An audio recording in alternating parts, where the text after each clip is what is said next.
maybe this is a sermon that I have to preach to myself. And I think it's one that we'd all should remember. And that is that, you know what? There are not many days of a lifetime. They come and they go rapidly, don't they? And I want to challenge us, me, hey, to see if I can lead the pack in doing this, but let's not. We can't take a day for granted. And I was just meditating on this verse that, see then that you walk circumspectly. And that means that you walk with wisdom. That you're not, if you walk circumspectly, that means you don't get boxed into a corner. That you walk around and size up the situations, which is what it means. If you walk circumspectly, you walk around and size up the situation, and you look with greater wisdom than you would just your physical eyes. That's why it says, not as fools, but as wise.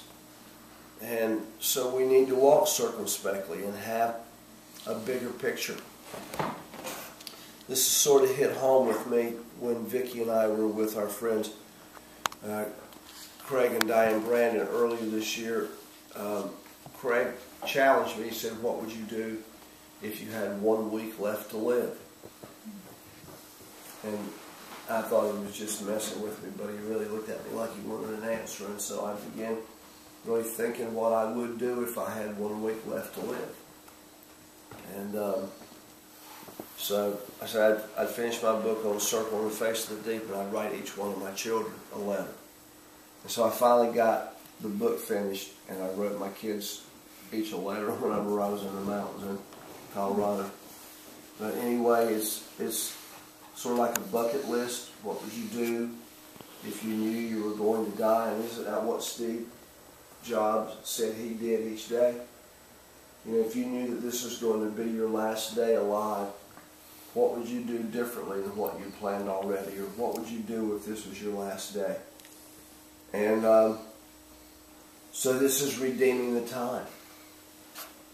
You know, I thought there's a very interesting usage of the word redeeming the time. What does that mean? Well, it means like purchasing time.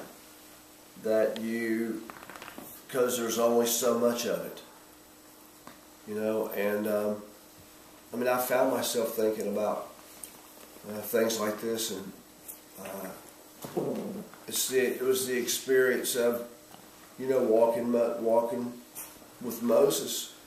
As, like I said, he got promoted out of the parochial school of the flesh and into the spirit realm, University of the Spirit. But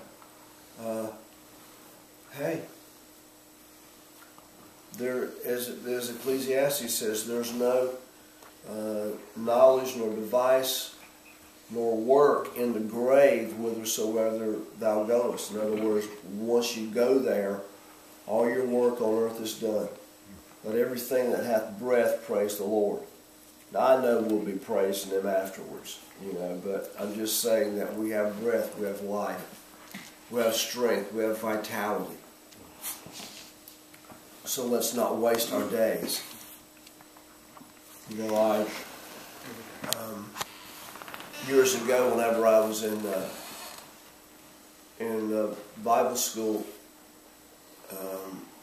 I heard the statement that most people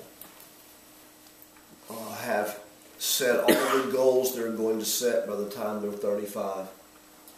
And then they just play out the rest of their years fulfilling those. I said, I'm not going to do that.